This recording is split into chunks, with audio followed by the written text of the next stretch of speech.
안녕하세요. 배신의 장미입니다. 오늘의 사연 지금 시작합니다.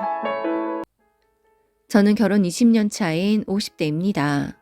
남편과의 연애 기간 8년 중 4년을 장거리 연애를 했어요. 당시 남편이 4년간 지방에서 일을 했었거든요. 그 시간들이 너무 힘들었었죠. 저 또한 사회 초년생으로 많이 지치기도 했고 남자친구를 만나서 데이트도 하고 싶었는데 주말에 일을 해야 하는 남편의 직장 특성상 거의 전화통화로 만족을 해야 했습니다. 둘이 날짜를 맞춰서 휴가를 쓰던 연차를 내지 않는 이상 만나기가 어려웠죠. 그럴 때마다 시어머니 덕분에 그 기간을 슬기롭게 넘길 수 있었죠. 보통은 10월드 하면서 시댁에 대한 편견들이 있지만 저는 그렇지 않았습니다. 저희 엄마는 제가 19살 때 병으로 돌아가셨어요. 저희 집은 지방에 위치해 있었습니다. 아빠는 그곳에서 과선을 하셨기에 대학을 서울로 진학한 저는 엄마가 떠나고 얼마 뒤부터 줄곧 서울에서 혼자 살았습니다. 하나 있는 남동생은 직업 군인이었는데 저희 가족들이 다들 살가운 스타일이 아니었기 때문에 엄마의 빈자리로 인해 많이 외로웠어요. 그러다 대학 선배로 만난 자상한 남자친구에게 반해서 연애를 하게 된 것이었습니다. 연애 1년 후 저희의 만남을 알게 되신 어머님께서 우리가 데이트를 할 때면 한 번씩 반찬을 조금씩 보내주시더라고요. 오빠, 나 이런 거 부담스러운데 그냥 가지고 오지 마. 집에서 밥 얼마나 먹는다고. 아, 그렇지. 그런데 엄마가 게장을 담그면서 너도 먹을 줄 아냐고 해서 좋아한다고 하니까 맛만 보라고 싸주셨어. 어머님이 보내주신 반찬이 부담스러웠지만 게장 참 맛있잖아요. 그리고 학생 때는 사 먹기도 어렵고 제가 게장을 너무 좋아해서 엄마가 생전에 항상 철마다 만들어 주셨던 기억에 집에 가서 어머님 게장으로 밥 한 공기 뚝딱 했네요. 감사한 마음에 빈통으로 드리기 그래 쿠키를 사서 채워서 보내드렸습니다. 그때 그 게장이 참 너무 맛있었어요. 그때는 어리기도 했고 나에게 배려해주는 마음을 헤아리기보다는 남자친구가 반찬통에 하나씩 들고 올 때마다 오늘은 무슨 맛있는 반찬일까 궁금하기도 했으니까요. 반찬은 보내주시면서도 따로 한번 보자는 말씀이 없으셨기에 저도 어머님을 찾아뵈어야 한다는 생각을 딱히 하지는 못했습니다. 당시 저는 공부하느라 알바하느라 취업 준비하느라 바빠서 제대로 인사도 못하고 늘 돌려보내는 빈통에 간식만 담아 보내었어요. 취업을 하고 받은 첫 월급, 고마운 분들에게 선물을 해야지 하는데 딱 어머님이 생각이 나는 거예요. 그래서 나름 백화점에 가서 신중하게 고른 스카프를 예쁘게 포장해 어머니께 전해드리라고 남자친구 손에 들려 손편지와 함께 보내었습니다. 그리고 일주일 뒤 어머님이 저를 집으로 한번 초대하고 싶다고 하셔서 그때 처음 만나게 되었어요. 결혼을 생각할 나이도 아니었기에 가벼운 마음으로 얼굴만 보자고 하셨던 거였지만 떨리긴 했죠. 어머님은 참 좋은 분이었습니다. 이렇게 아들 여자친구 얼굴도 보고 너무 좋다. 내가 아들만 둘이라서 딸에 대한 로망이 있거든요. 그렇다고 딸 같은 며느리 이런 거 바라는 사람은 아니고. 어머, 며느리라고 표현해서 부담 갖는 거 아닌지 몰라. 말이 그렇다고 말이. 내가 참 주책이네. 어머님은 말 한마디 한마디 조심스러우셨고 남자친구가 어머님을 닮았는지 세심하고 따뜻한 분이셨어요. 그 뒤로 종종 어머님과 남자친구와 식사도 하고 했습니다. 남자친구가 취업이 지방으로 하게 되면서 우리는 장거리 연애를 했고 저 또한 취업을 했기에 서로 소원해지기도 했습니다. 그 기간 어머님은 제게 커피 쿠폰도 보내주시고 맛있는 반찬을 하면 퇴근 시간에 맞춰서 퀵으로 회사로 보내주시기도 하셨습니다. 사실 부담스러울 수도 있지만 꼭 엄마가 딸 챙겨주시듯 하셨기에 싫지 않았어요. 오히려 어머님 덕분에 그 힘든 사회생활을 이겨낼 수가 있었습니다. 남자친구가 너무 바빠 제 생일을 잊었던 날, 그날은 정말 잊을 수가 없습니다. 그에 따라 저도 제 생일을 잊고 있었고 남자친구와의 사이도 서운했거든요. 그때가 사귄 지 7년 차였습니다. 야근을 하고 집으로 가는 길에 남자친구에게서 전화가 오더라고요. 자기야, 미안해. 정말 미안해. 자기 생일인데 내가 까먹었어. 정말 미안해. 용서해줘. 아, 내 생일이었구나. 나도 까먹었네.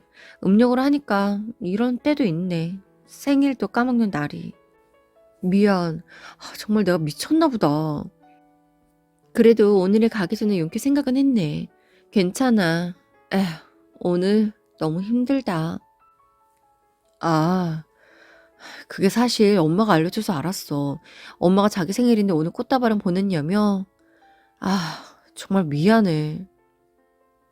누구 하나 내 생일을 기억해주지 않았던 날, 어머님은 기억해 주셨구나 하는 마음에 울컥했습니다. 우리 아빠도 오래따라 연락 한 번 없었는데 말이죠. 아무튼 그렇게 택시에서 내려 집으로 가는데 누군가가 집 앞에 서 있는 거예요. 가까이 가서 보니 어머님이셨습니다. 너무 놀라서 뛰어가니. 아휴, 저녁은 먹었어?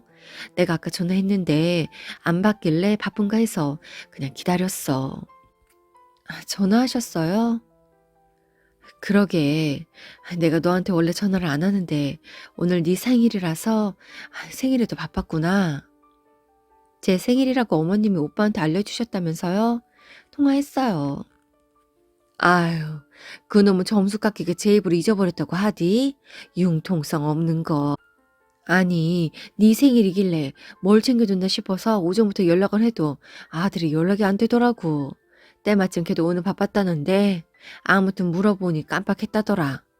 부모님도 옆에 안 계시고 남자친구라고 있는 놈이 저 모양이고 내가 오지랖이긴 한데 오늘 마침 우리가 미역국을 끓였거든. 그래서 내가 밥 좀 싸왔어. 혹시 오늘 저녁 먹고 오는 길이거든 내일 아침이라도 먹어라. 어머님은 당황해하고 있던 제 손에 찬압을 쥐어주시고는 얼른 가셨습니다. 그렇지 않아도 저녁도 못 먹고 힘들었는데 집에 가서 열어보니 그냥 있는 반찬으로 가져오셨다고 하기에 미역국과 잡채, 새우전, 그리고 게장까지 너무 맛있는 음식에 그득하더라고요. 그렇게 저는 남자친구와 만나면서 어머님에게 참 많이도 사랑을 받았습니다. 이후 남자친구가 서울로 이직을 했고 이직 6개월 만에 프로포즈를 했습니다. 우리는 행복한 결혼 생활을 하였어요. 어머님은 저희가 연애를 할 때보다도 더 조심스럽게 절 대하셨고 저희가 초대하지 않으면 저희 집에 오지 않으셨습니다. 반찬도 꼭 남편에게 퇴근길에 가지고 가라고 하셨고요. 이후 저희는 첫 딸을 낳고 둘째도 낳았습니다. 어머님은 제가 임신과 출산을 반복하였을 때 역시 여느 친정 엄마처럼 아니 그보다 더 지극정성으로 절 아껴주시고 챙겨주었어요. 그런 어머님이 어느 날 아버님과 이혼을 하신다고 하십니다. 솔직히 너무 놀랐습니다. 시아버지께서 과묵하시긴 했지만 두 분 사이에 어떤 트러블이 있을 거라고는 생각하지도 못했거든요. 그건 남편 또한 마찬가지였어요. 둘째가 장가 가면 그때 봐서 헤어질까. 아니 조론을 할까 생각을 했는데 날 위해서 그냥 있지만 하려고 해. 아버님은 젊은 시절부터 두 번의 바람을 피웠고 그 뒤로 어머님과 쇼윈도 부부처럼 지내었다고 하더라고요. 중견기업의 임원인 아버님은 대외적으로는 호탕한 성격에 서글서글한 인상, 게다가 매너까지 좋아 남들이 보기엔 정말 이만한 남편, 아버지가 없어 보이실 정도입니다. 남편 또한 새까맣게 몰랐던 사실에 아연실색을 했지만 어머님은 덤덤하시더라고요. 네 아빠가 또 여자를 만나네. 그런데 내가 이제 참아지지가 않는다. 너희들 한참 공부할 때야 너희들을 가르쳐야 하니 선뜻 이혼할 수가 없었는데 이제 내가 뭐가 걱정이겠니. 나 혼자 살면 되니 그냥 이혼할란다. 어머님은 그렇게 이혼을 준비하셨고 준비 과정에서 저에게 미안하구나.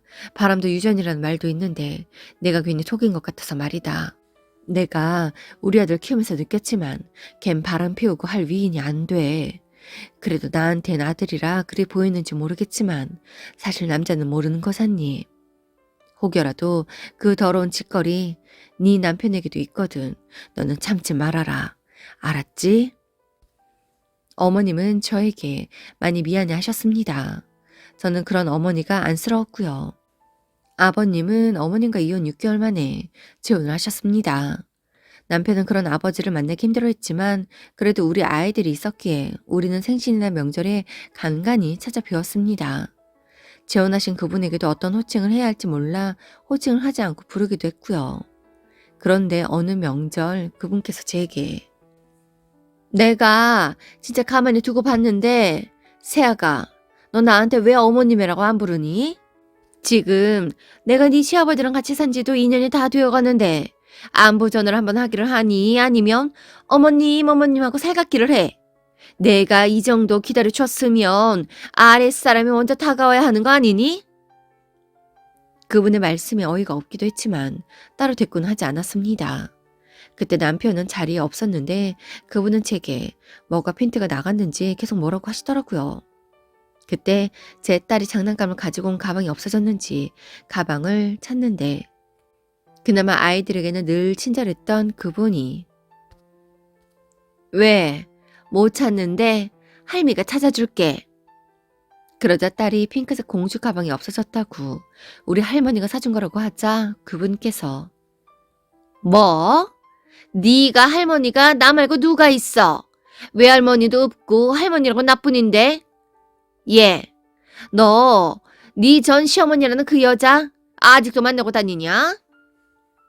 딸은 소리를 치는 그분을 보고 겁이 질려 울음을 터뜨렸고 그분은 아랑곳하지 않고 저에게 전 시어머니를 만나냐면서 화를 내더군요. 너 행동 똑바로 해. 네 남편이야 생모니까 그럴 수 있다고 생각하지만 앞으로 너는 날 더 오래 보고 살 거야. 알아? 네 시아버지 내 말이라면 꿈뻑 죽는 거 알지? 너 하는 거에 따라서 이 집 재산이 다 너희에게 갈 수도 있고 아니면 얄짤없어. 네 시아버지가 오래 살겠니? 아니면 12살이나 어린 내가 더 오래 살겠니? 너희 시아버지 법정 상속자가 나인 거 알지? 머리 똑바로 써야 할 애가 나 참. 다시 한번 신경 거슬리게만 해봐. 그날 그렇게 집에 돌아와 남편에게 다시는 아버님 댁에 가지 말자고 했습니다. 그러자 남편이 그러더라고요. 어머님이 자식으로서 아버지에게 할 도리는 다 하라고 했다고요. 하지만 그날 그 상황들을 보고 나니 남편 또한 더 이상 아버님 댁에 가지 않겠다고 했습니다. 그리곤 돌아온 그분의 생일에 우리 가족은 모두 연락을 드리지 않았습니다. 물론 같이 식사를 하자고 식당을 예약하라고 전화 온 시아버지에게 앞으로는 왕래를 하지 않겠다고 선언을 했고요. 그러자 그 사실을 알고 그분이 저희 집으로 찾아와서 난리를 피웠습니다. 저에게 자신을 무시해도 분수가 있다면서 옷을 잡아당기고 머리채를 잡아채는데 다행히 친하게 지내던 옆집에서 신고를 해주는 바람에 경찰이 와서 상황이 정리가 되었어요. 재혼한 남편의 자식들이 알아서 연을 끊어준다고 하면 그분의 입장에선 좋은 거 아닌가요? 왜 저렇게 난리를 피웠는지 알 수가 없더라고요. 그런데 그 사실을 나중에서야 알게 되었습니다. 시아버님이 그분에게 우리에게 어머니로서 인정을 받고 이 집에서 진정한 안주인이 되어야 그분한테 재산을 주신다고 하셨나 보더라고요. 그래서 2년을 참으면서 기다렸는데 저희가 계속 대면하니 그 화가 폭발해서 저에게 폭력을 행사하기에 이르렀고 그 사실을 알게 된 시어머니는 당장에 본가로 뛰어갔습니다. 그리고는 그분에게 어디서 남의 귀한 며느리에게 손찌검이야. 나는 속에 썩어 문드러질지언정 자식들에게는 가서 자식으로서의 도리하면서 살라고 그랬는데 그래도 지 낳아준 아버지이니 말이야. 어디서 더러운 년이 들어와서 내 며느리한테 손찌검을 해. 어머님은 그분의 뺨을 때리셨습니다. 그래, 기껏 조강지쳐 버리고 데리고 산다는 여자가 저 정도밖에 안 되는 여자야? 그렇게 상냥하고 참하다며 나한테는 없는 애교가 있다고 목석 같은 나랑 사는 게 힘들다면서 재혼한 여자가 저런 천박하고 깡패 같은 여자냐고. 다시 한번 내 며느리, 내 아들, 내 손주 건드려봐. 그땐 이 정도로 안 끝나. 그분은 연기를 하듯이 흐느끼며 오해라고 하였지만 상황을 정확하게 알려없는 아버님은 어리둥절해하며 어쩔 줄을 몰라 하셨습니다. 그 뒤로 우리는 시아버지와 의절을 했습니다. 당연히 시어머니와는 왕래를 하였고 명절이면 시어머님 댁에만 갔어요. 시아버지는 종종 남편에게 연락을 하여 손주들을 보고 싶다고 하였지만 단단히 다친 남편의 마음을 열기엔 힘들었습니다. 그 사이 시동생도 결혼을 하였고 결혼식에는 시아버지만 없는 완벽한 가족이 되었습니다. 그렇게 시아버지와 연을 끊은 지 10년, 시아버지의 부고를 들었습니다. 남편의 작은아버지 되시는 분께서 연락을 주셨습니다. 원래도 심장이 안 좋으셨는데 합병증으로 돌아가신 듯 하더라고요. 아버님이 돌아가시기 전 위독하다는 연락에 남편만 한번 뵙고 왔는데 그때도 그 재혼하셨다던 분이 옆에서 지키고 있었다고 하네요. 그런데 시아버지가 돌아가시고 유산 상속에 대한 우편물이 남편과 시동생 앞으로 날아왔습니다. 알고 보니 재혼하셨던 그분이 아버님과 이혼을 하셨고 얼마 지나지 않아 아버님에게 다시 돌아왔다고 하네요. 서류상으로는 남인이 동거 중인 상태로 아버님의 병서벌을 하셨나 보더라고요. 그래서 그분이 정말 아버님을 좋아하셨나 보다 생각을 하고 있었는데 금세 그 속내를 알 수 있었습니다. 유산 관련해서 처리를 하는데 그분이 찾아오셨더라고요. 그래도 내가 사실혼 관계로 10년을 넘게 살았는데 나한테도 얼마나 좋아야지. 영감이 병서발 하다가 나으면 다시 혼인신고한다고 했는데 그놈의 영감탱이가 아휴 내가 소송 걸기 전에 알아서 얼마나 떼어줘야 할 거야. 이놈의 집구석이랑 엮여서 내가 아주 내 팔자 내가 꼬았지. 그놈의 영감탱이가 그렇게 갈 줄 누가 알았겠어. 내가 아주 속아서 코가 꼈어. 몇 번을 찾아와서 소란을 피웠지만 소용이 없다는 거 알았는지 이제는 연락이 오지 않습니다. 시어머니는 이제 남편보다 저랑 더 가까워요. 남편은 꼭 장모님 같다고 할 정도니까요. 살다 보니 힘든 일도 아픈 일도 많았지만 요즘은 모든 게 정리되어서 너무 행복하기만 합니다. 우리의 삶이 언제 또 고난이 올지는 모르겠지만 하루하루 소중하고 감사하게 살아가려고 합니다. 오늘도 함께 해주셔서 감사합니다. 지금까지 배신의 장미였습니다.